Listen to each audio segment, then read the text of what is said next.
NC Pork. Good for the plate, great for the state.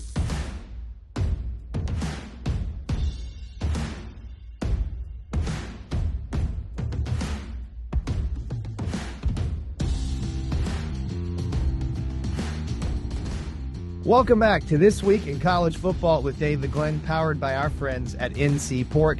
Thank you so much for joining us again this week for our new edition of our Bold North State Football Daily Series. I'm Chris Edwards, so happy to be back with DG here in year 3 of our quickly growing North Carolina Sports Network, which, thanks to you at home, now has more than 52,000 YouTube subscribers, a number that ranks in the top 2% in the entire world. Please click that subscribe button on YouTube or the follow button on our podcast and our various social media channels if you haven't done so already. On our show this year, DG and I are mostly going to look ahead to the upcoming week's college football matchups. We'll also discuss some of the sport's biggest headlines and take a quick glance back with some of DG's expert analysis on the biggest games and developments from the previous week's schedule.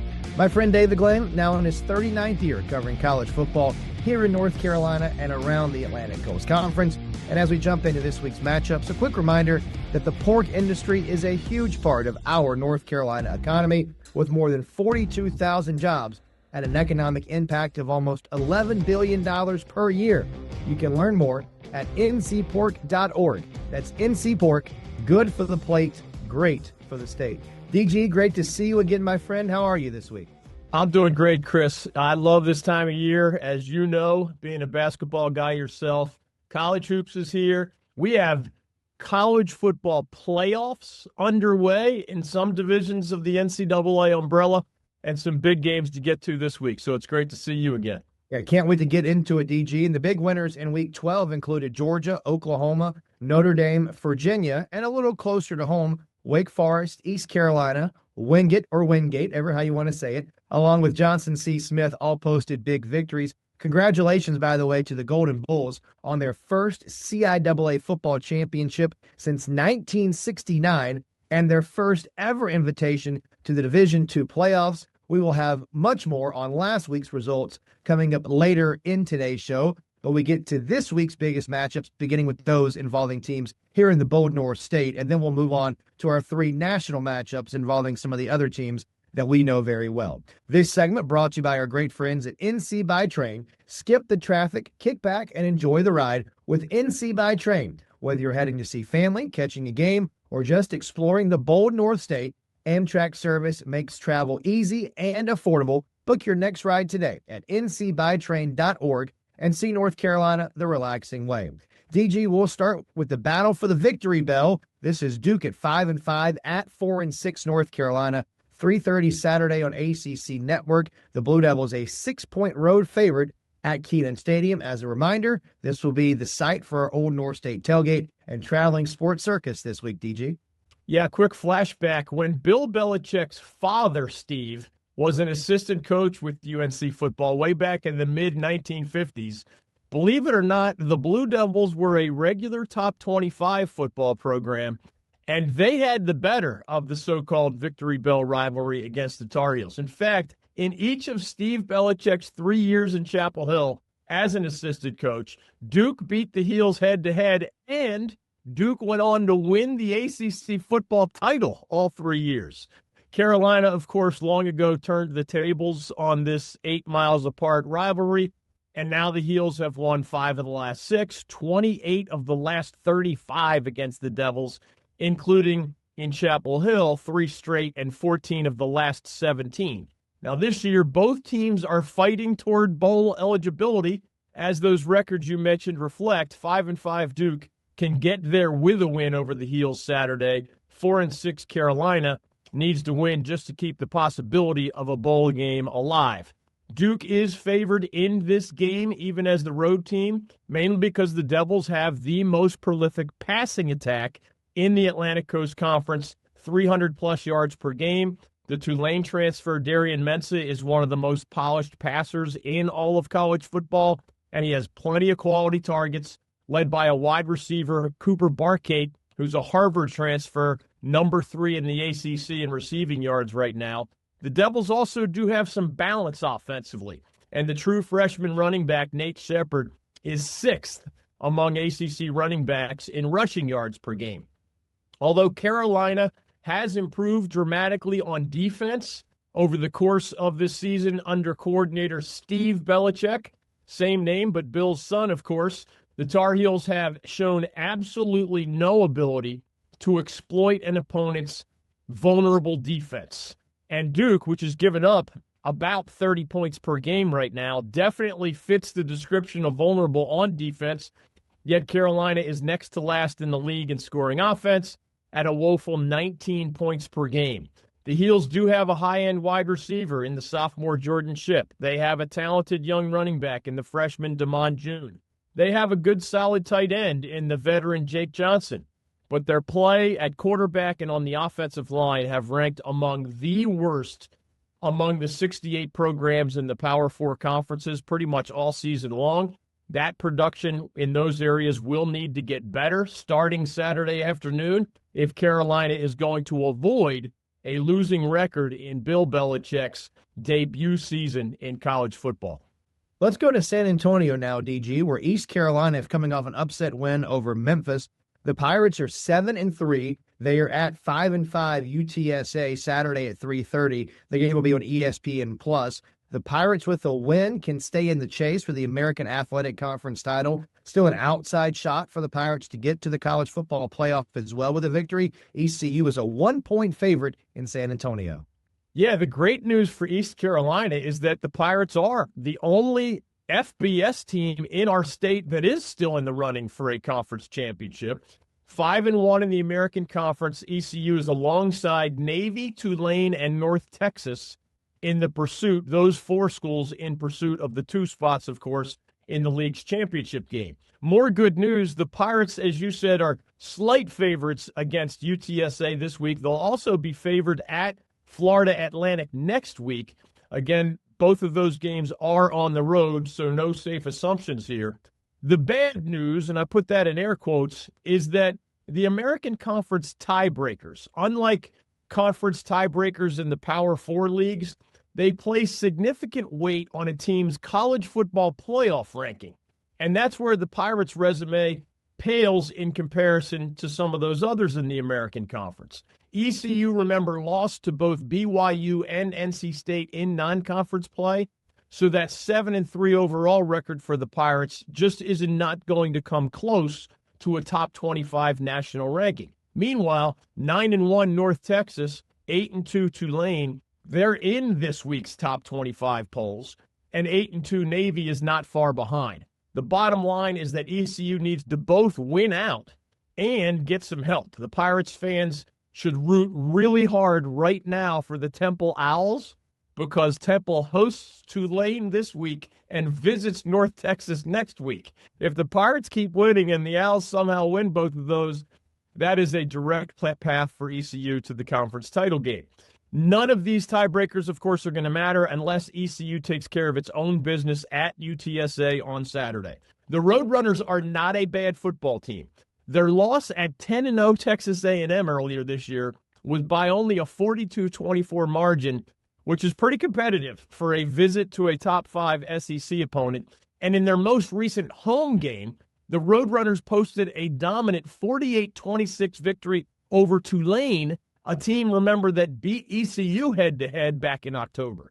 UTSA won that game against Tulane in large part by being +4 in turnovers and by churning out long, time-consuming drives that kept Tulane's high-powered offense on the sidelines for much of that contest.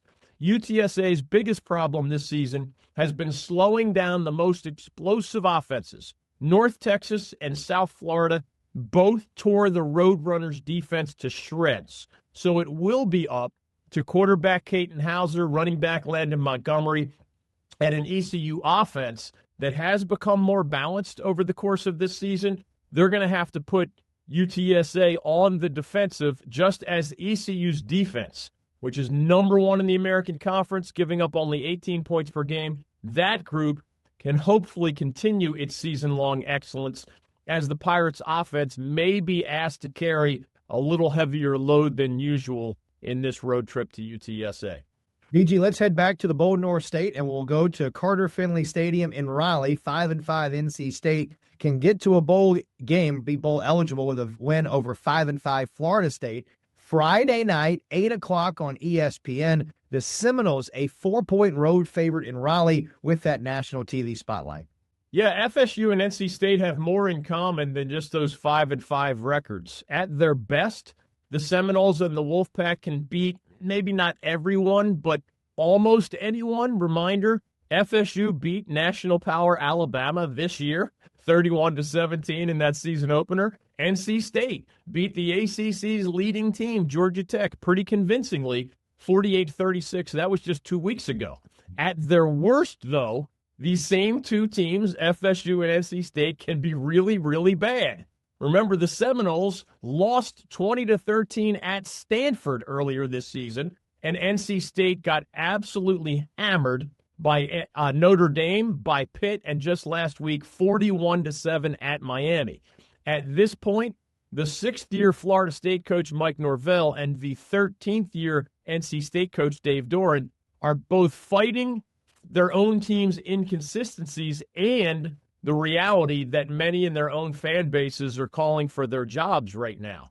The good news for ESPN's national TV audience on Friday night is that both quarterbacks in this game, Tommy Castellanos of the Seminoles, CJ Bailey of the Wolfpack, can be electrifying. Castellanos more as a dangerous runner and just a capable passer. Bailey more as a dangerous passer and more of a capable runner. But both QBs also will be going against vulnerable defensive units. The Wolfpack is giving up about 32 points per game, which ranks second worst in the ACC, and is dead last in the league in passing defense. The Seminoles have some better numbers on defense, but they have definitely fallen short of their usual standard on that side of the ball, especially on the defensive line, and the Wolfpack's offensive line has been pretty good this year. Both Castellanos and Bailey have plenty of weapons around them. You have Gavin Sawchuk at running back for the Noles, Hollywood Smothers when healthy, and others at running back for the Pack. You have Deuce Robinson wide out for the Noles, Terrell Anderson and others for the Wolfpack. Randy Pittman Jr. is a good tight end for the Noles. Justin Jolie may be the best tight end in the ACC for the Pack. And there are others. So this should be a fun, high-scoring, unpredictable affair at Carter-Finley Stadium under the bright lights on Friday night. BG, as we wrap up our opening segment here, is there at least one game involving an in-state team that you think is worth more of a brief mention this week? Yeah, first I want to mention that while our state will not have any participants in the FCS playoffs or the Division III playoffs this year, we do have two teams that begin play this Saturday in the 32-team Division II playoff bracket. Now, under fourth-year head coach Maurice Flowers, you mentioned it, Johnson C. Smith just won its first CIAA title since 1969, and this week does mark the first trip to the D2 playoffs in the history of the Golden Bulls program. So that's exciting. Meanwhile, under second-year coach Rashawn Jordan, Wingate earned its second straight trip to the D2 playoffs, this time via an at-large bid. We will discuss both of those in-state teams' first-round playoff matchups just a bit later in today's show.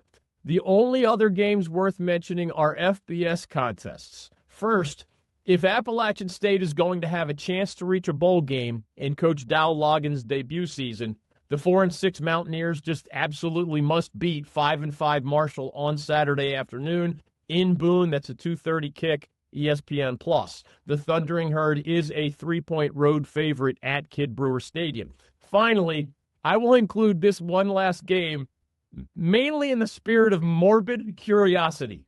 The 1-9 Charlotte 49ers are visiting the 9-1 Georgia Bulldogs on Saturday afternoon, 12:45 kick, SEC Network.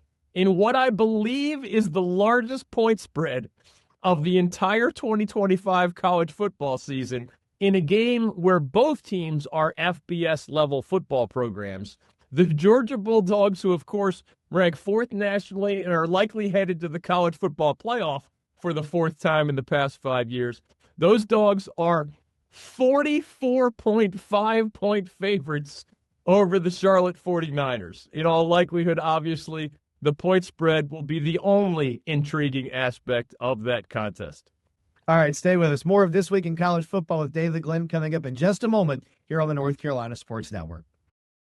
Skip the traffic and ride straight to the hardwood with NC by Train. It's basketball season in the Triangle, and whether you're heading to see the Wolfpack, Blue Devils, or Tar Heels, you can leave the parking headaches behind. Enjoy comfortable seats, easy boarding, and fast, reliable service that gets you close to campus for every tip-off, rivalry nights, conference showdowns, and all the magic of college hoops.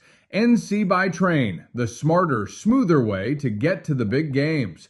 Book your trip now at ncbytrain.org. Make it train. Struggling with clutter, calendar chaos, or nonstop notifications? Let Emily Parks at organizeforsuccess.com help you get organized and take control of your time. She's a North Carolina-based productivity pro who empowers busy people like you to work smarter and stress less.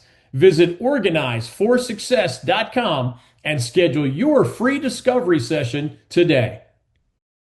Welcome back to This Week in College Football with David Glenn, presented by our friends at NC Pork.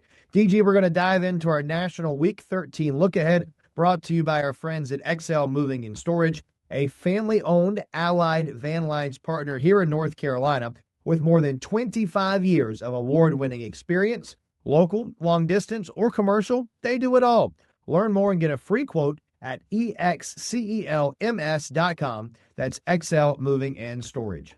This week, our national spotlight includes two more intriguing games involving at least one top-tier Atlantic Coast Conference team, plus one matchup pairing college football playoff contenders from the Big Ten Conference. We start, though, in the ACC, where 14th-ranked Miami is 8-2. The Hurricanes are on the road in Blacksburg, taking on 3-7 Virginia Tech. Saturday at noon on ESPN. No surprise, the Hurricanes a big favorite, 17-point road favorites in Blacksburg. Chris, since we've been doing this together for 3 years, you know I did not pick this game just because it's an interesting matchup. It's not an interesting matchup. Gives me a chance to chime in on something related to the Canes and something else related to the Hokies, and I think they're both in pretty big headlines right now. But first with Miami. For the second year in a row, Miami is probably the best top-to-bottom football team in the Atlantic Coast Conference. But for the second year in a row, the Hurricanes will not even make it to the ACC title game. And even if they finish 10-2 overall in the regular season, just as they did last year, they are highly likely to be on the wrong side of the college football playoff bubble again as well. is the best defensive team in the ACC, and with all due respect to Louisville and SMU and Wake Forest, it's not all that close in that regard. The Canes are among the best in the league offensively, too, with an average of about 34 points per game. In addition, Miami has one of the ACC's two best non-conference victories of the entire season. That was a 27-24 win way back at the end of August over a Notre Dame squad that is now 8-2 and number 9 in the national rankings. The Canes are going to have all sorts of players on both sides of the ball voted onto the All-ACC team next month as well.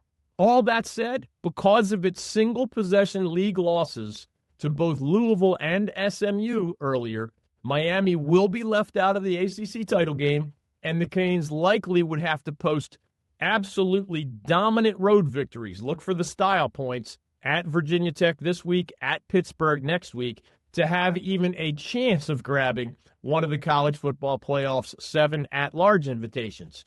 If the final at-large spot somehow comes down to 10-2 Notre Dame and 10-2 Miami, I think it would be very difficult to explain inviting the Fighting Irish rather than the Hurricanes because of those two teams' head-to-head result back in that season opener.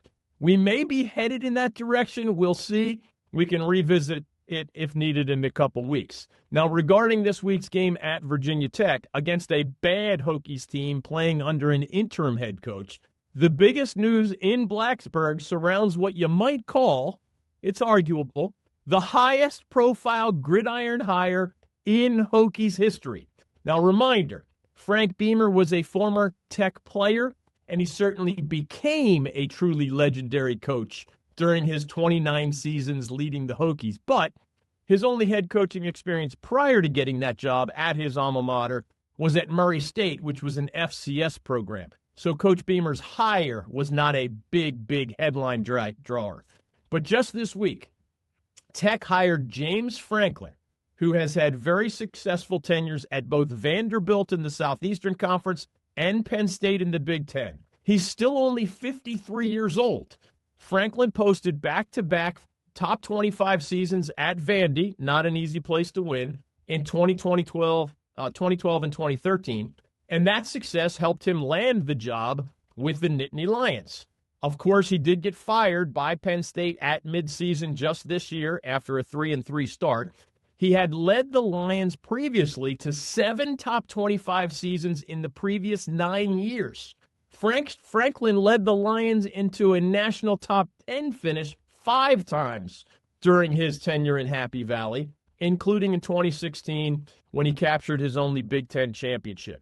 The only other Virginia Tech football hire, just for context, that drew similarly big headlines, and I mean at any point in the last century, came when the Hokies lured legendary coach Bill Dooley away from UNC to be their football coach and athletic director soon after Dooley had led the Tar Heels to the 1977 ACC football title, which was Dooley's 3rd ACC football title in 11 seasons in Chapel Hill. There's been no better stretch on the gridiron in the history of that program when it comes to ACC titles. Dooley did ultimately lead the Hokies into the national top 25 before he gave way to Frank Beamer, and Tech's new guy is going to be expected to deliver big as well. Franklin posted 10 or more victories in 6 of his final 8 full seasons at Penn State, excluding this year and excluding that COVID year. And he went 13-3 with the Nittany Lions just last season, including a trip to the college football playoff.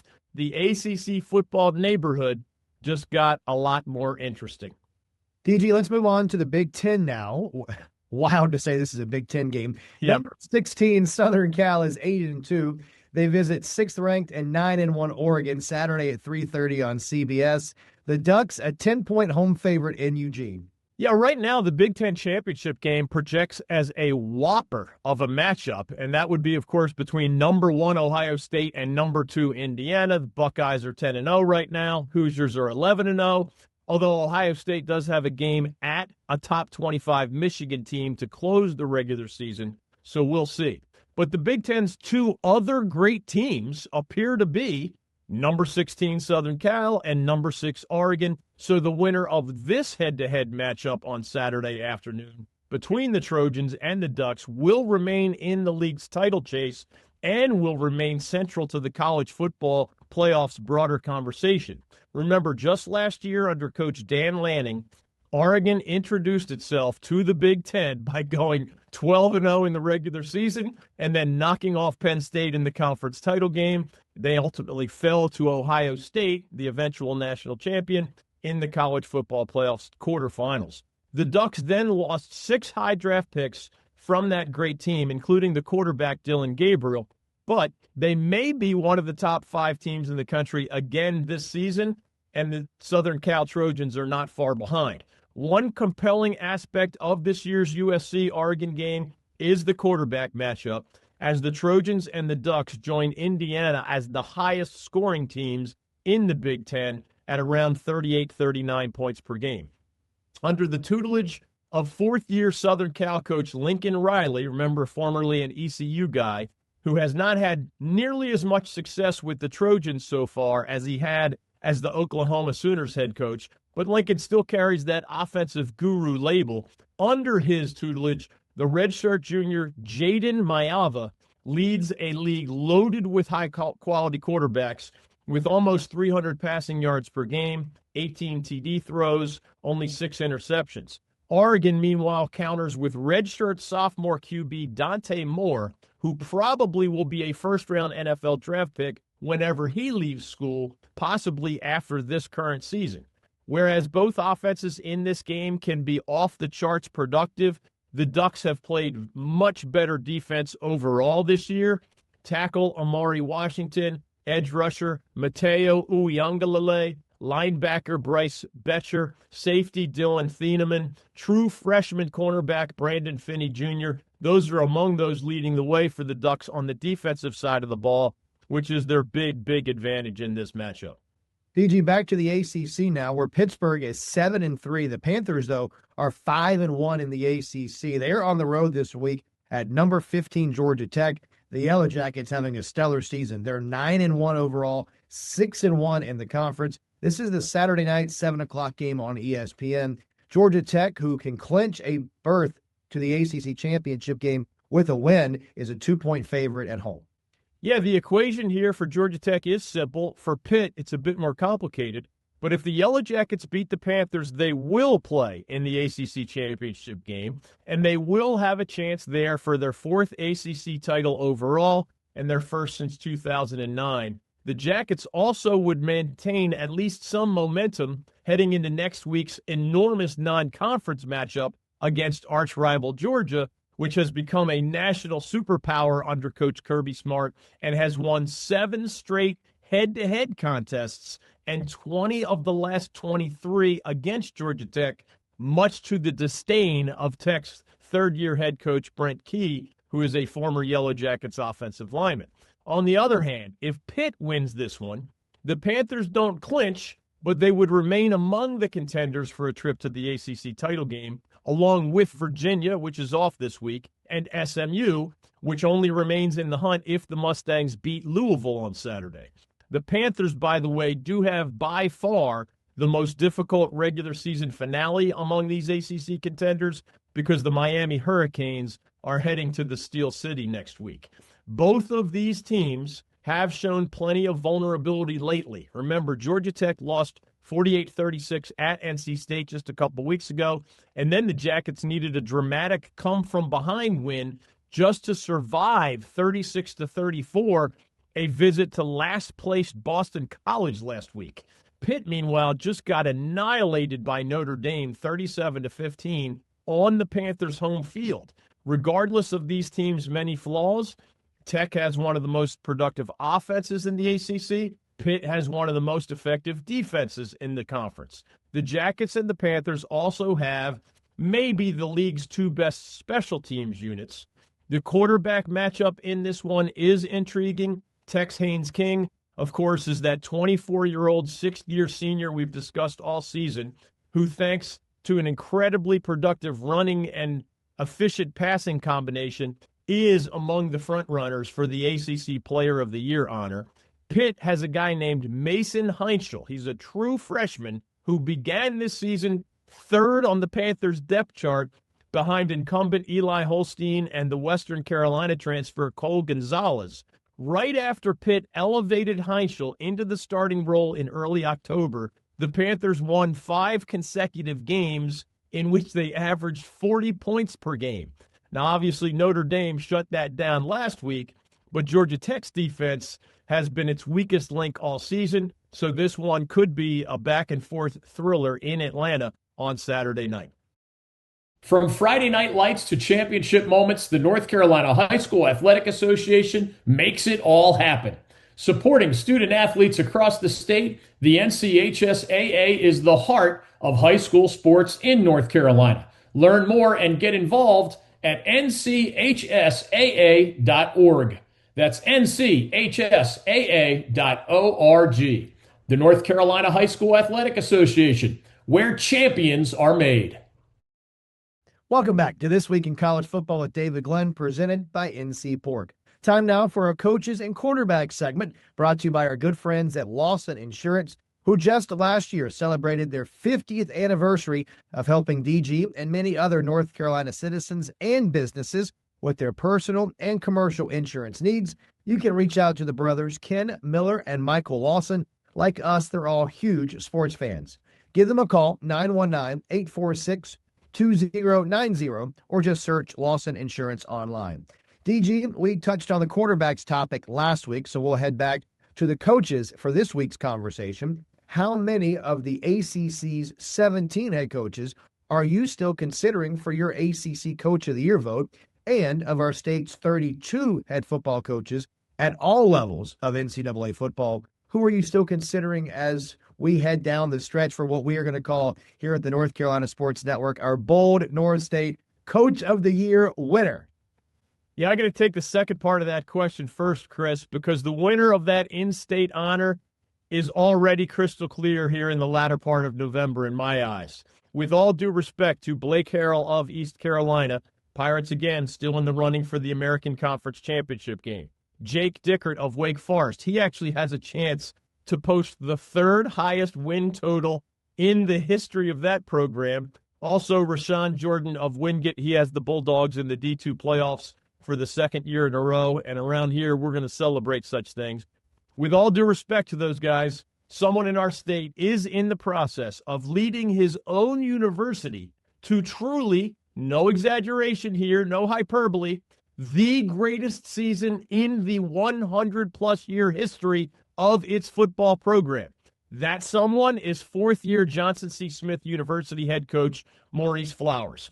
Coach Flowers is a JCSU alum who has taken a long downtrodden program which had only one CIAA football championship in its first 99 years as a member of that league, to its greatest heights as we speak. His Golden Bulls beat two-time defending champion Virginia Union 45-21 last Saturday in the CIAA championship game right here at Durham County Stadium. During the regular season, Virginia Union had gone 8-0 in league play, had won its conference games by an average score of 43-14, and had defeated Johnson C. Smith head-to-head 28-10, with that game being up in Richmond. Now Flowers has the Golden Bulls at 10-1 on the season. That's the most victories in any single campaign in program history. The Bulls are ranked number 11 in the D2 polls. That's the highest poll ranking in program history. And as Chris mentioned earlier, they're headed to the D2 playoffs. That's a first in program. That is about as good as it gets, especially at a school that had not won its own conference since 1969. Coach Flowers, who was a star quarterback at East Mecklenburg High School, right there in Charlotte in the mid-1980s, went on to play quarterback at Johnson C. Smith, also right there in Charlotte, in the late 80s and early 1990s. He then spent about 25 years working his way up the high school and college coaching ranks, including assistant coaching stops at JCSU, Shaw, Campbell, and Fayetteville State right here in the bold North State, before he got the Fort Valley State head coaching job prior to the 2020 season. After an abbreviated COVID campaign, then 1 full year at Fort Valley in 2021, Flowers took the top job at his alma mater, J.C. Smith. His records with the Golden Bulls have gone from 2-7 in year one to 7-4 to 8-2 last year, and now 10-1 this season, with the possibility of adding some playoff icing to that tasty cake. He is now a CIAA champion, a D2 playoffs participant, and the North Carolina Sports Network's 2025 Bold North State Coach of the Year, Maurice Flowers. Quickly on the other question, ACC Coach of the Year. I'll just say I'm down to 3 candidates, and I want to wait and see how things play out over these next 2 weeks. Among Georgia Tech's Brent Key, Virginia's Tony Elliott, and Wake Forest's Jake Dickert. All 3 guys have done absolutely amazing jobs this year. We will not have a tie. Can't reward all 3 with a bouquet, but I want to postpone that decision. If the Yellow Jackets beat a pretty good Pitt team this week to clinch a trip to the ACC title game, and then they also beat a top 5 Georgia squad next week, and they finish 11-1 in the regular season and in the top 10 of the national rankings, Tech coach Brent Key would get my vote under those circumstances. However, if Tech loses once or twice down the stretch, Tony Elliott may be an even better candidate if he can get UVA to 10-2. Jake Dickert may be an even better candidate if he can get Wake to 9-3, especially given the much-discussed end of regulation acknowledged by the ACC officiating error that ultimately cost the Demon Deacons the game in their head-to-head matchup against the Yellow Jackets during the regular season. We will revisit that ACC Coach of the Year topic when the actual vote is due in early December. All right, we'll take our final time out, come back and have more of This Week in College Football with David Glenn here on the North Carolina Sports Network. Looking for real deal local flavor in Wilmington? Head to the original Saltworks restaurant, run by Bob Hubbard and serving up Southern staples since the 1970s. Hot grits, buttery biscuits, juicy burgers and dogs. It's fast, it's fresh, and it's full of bold North State pride. Open for breakfast and lunch 7 days a week, always starting at 7 a.m. It's the original Saltworks on Oleander Drive in Wilmington. Welcome back to This Week in College Football with David Glenn, presented by NC Pork. Finally, DG, we like to offer some quick mentions about those making positive headlines on the gridiron, especially here in the ACC or across our state as well. With that thought in mind, we bring you our weekly fun facts and shoutouts, brought to you by our good friends at Jimmy's Bar and King Neptune Restaurant in Wrightsville Beach. Jimmy's has a full bar, nightly drink specials, and live music 365 days a year. And right next door, King Neptune has become one of the best restaurants in the entire greater Wilmington area. Keep up with Jimmy's on Facebook and Instagram at Jimmy's Wrightsville Beach, and learn more about King Neptune Restaurant at neptuneswb.com. DG, give it to us. What do you have left in your college football notebook as we head into Week 13? As always, we'll start with a fun fact. Although the state of North Carolina is far more famous for national championships in college basketball and many other sports, it does occasionally produce national champions and other high-ranking contenders in college football. While we're still waiting for our first FBS-level national title on the gridiron, and we may not get one before I die at this rate, the bold North State can claim 3 FCS national championships thanks to the App State Mountaineers. Under the legendary coach Jerry Moore, App State won back-to-back-to-back national crowns in 2005, 2006, and 2007. These days, of course, the Mountaineers are competing in the FBS ranks. In Division II, the closest anyone in our state has ever come to a national championship has been competing in the national title game.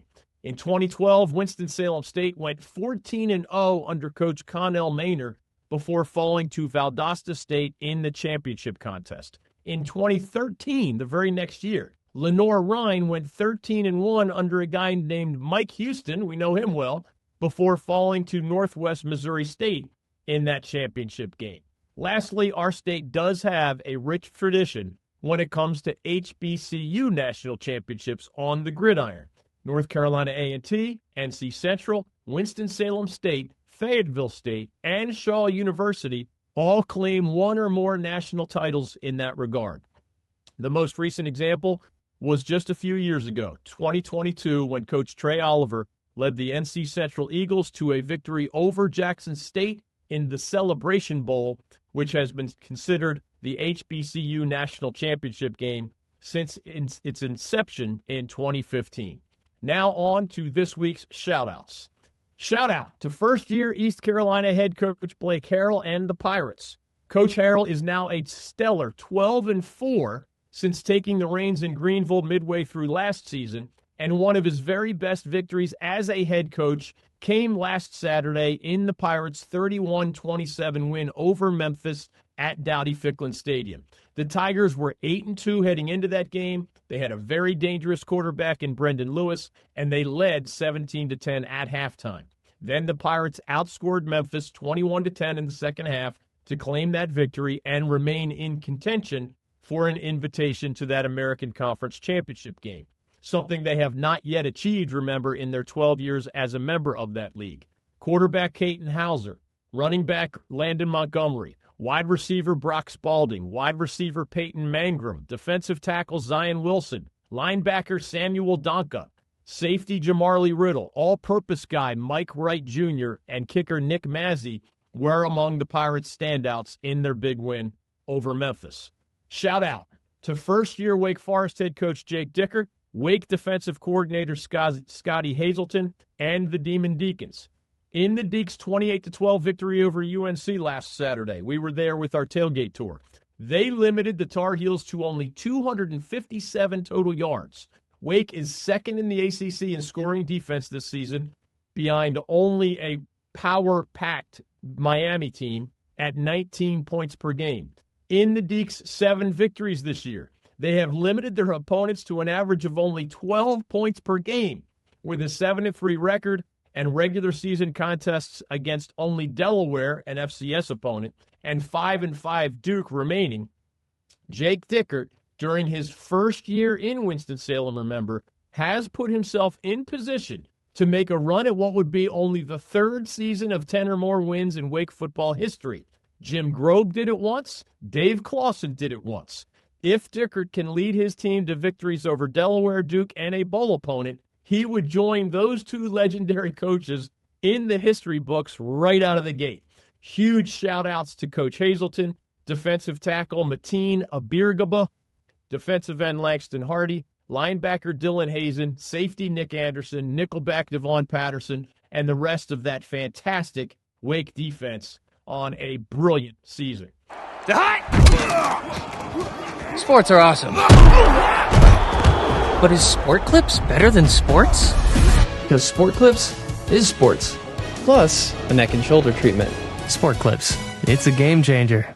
Shout out to fourth-year Johnson C. Smith University head coach Maurice Flowers and the Golden Bulls. I shared much of their stunning story in our last segment, so I will just add a postseason note here. After winning their school's first CIAA title since 1969, the Bulls are number 11 nationally. They are considered the favorite as they host number 24 Frostburg State on Saturday at the 4,500-seat Irwin Belk Complex on the Johnson C. Smith University campus in Charlotte in the opening round of the D2 playoffs. Frostburg State, champions of the Mountain East Conference, is 9-2 and has given up only 19 points per game this season. The Golden Bulls, as we mentioned, 10-1. They rank 9th nationally in scoring defense at only 17 points per game. Among the key players to watch for JCSU, if you get to this one or you stream it on ESPN+, are the following, all of whom received first-team All-CIAA honors. Quarterback Kelvin Durham, running back Bobby Smith, wide receivers Brian Lane and DeAndre Proctor, return specialist Isaiah Perry, CIAA lineman of the year Jamari Mason, defensive tackle Kadrika Stanley, linebacker Vincent Hill, and defensive back Daryl Tabron. Last but not least, shout out to second-year Wingate head coach Rashawn Jordan and the Bulldogs, the only other team in our state that is competing in a playoff bracket at any level of NCAA football this season. The Bulldogs earned their way into the 32-team Division II competition for the second year in a row. They won the South Atlantic Conference Championship a year ago to grab that league's automatic bid, and they earned an at-large invitation this time thanks to their 9-2 record, which included quality wins over Catawba, Emory and Henry, and UNC Pembroke. Like Johnson C. Smith, Wingate gets to host its first-round game on Saturday as the unranked Bulldogs welcome number 23 Benedict to Irwin Belk Stadium. Benedict is 9-2, ranks 9th in the nation in scoring defense, 17 points per game. Wingate ranks 15th nationally in scoring offense at around 38 points per game. Among the standouts for the Bulldogs are dual-threat quarterback Elijah Holmes, running back Xavier Pugh, wide receiver Jalen Himes, return specialist Jake Snap, defensive tackle Manju Berte, defensive ends Eli Lipscomb and Guy Taylor, linebackers Jaquan Edwards and Ryan Green, and cornerback Brandon Perry. Congratulations to all of those guys for their hard work during what has been a great season for the Bulldogs. I am David Glenn, and those are my fun facts and shout-outs as we head into college football's Week 13 right here on the North Carolina Sports Network. Thanks, DG, and thanks NC Pork for being the founding partner of the North Carolina Sports Network. Quick reminder, DG and his staff are posting daily articles at our fast-growing website, ncsportsnetwork.com, which also has direct links on its homepage to this YouTube channel, which now ranks in the top 2% in the world with more than 52,000 subscribers, and the wide variety of places you can get on-demand audio and podcasts of our show, The David Glenn Show, and all our other offerings. Meanwhile, our never-ending statewide travels continue. Last week, we were in Winston-Salem for the Wake Forest victory over North Carolina, and in Newton, North Carolina, where Newton Conover High School defeated Fred T. Ford High School in the North Carolina High School Athletic Association playoffs. And we were in Tigerville, South Carolina, as North Greenville beat UNC Pembroke in the Conference Carolinas Bowl to earn that league's automatic bid to the Division II playoffs. Now, this week, we return to Chapel Hill for another Big Four matchup as Duke visits North Carolina with the victory bell at stake and with bowl eligibility implications on the line for both teams. As always, we hope to see you there as we reconnect with many of our old tailgating friends in the hours leading up to that 3:30 kickoff at Keenan Stadium.